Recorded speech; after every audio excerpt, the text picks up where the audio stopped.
kelewat deh.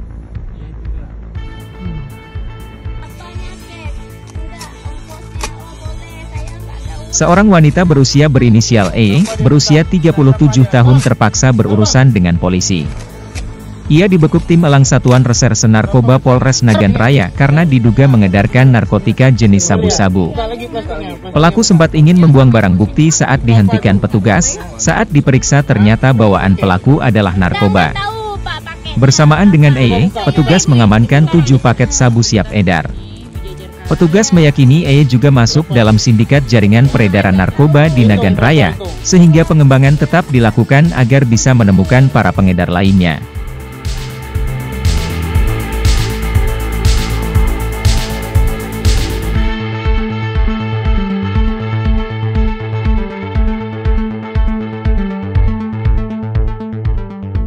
Berdasarkan informasi dari masyarakat, bahwasanya adanya jaringan narkoba lintas kabupaten yang sudah sering melakukan transaksi di wilayah hukum Kabupaten Nagan Raya. Selanjutnya saya memerintahkan tim elang Satres Narkoba Polres Nagan Raya untuk melakukan penyelidikan.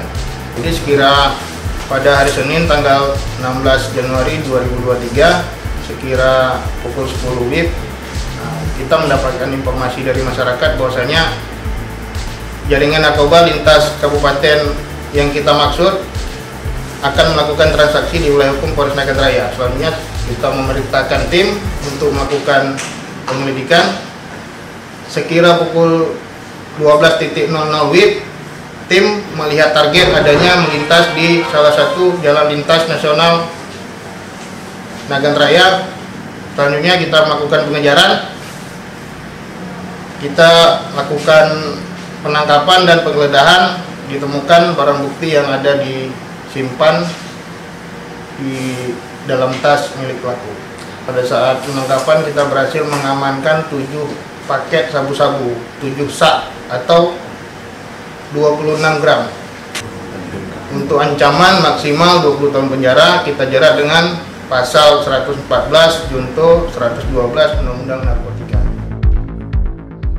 Dari Nagan Raya, Aidil Firmansyah, AJNN, mengabarkan.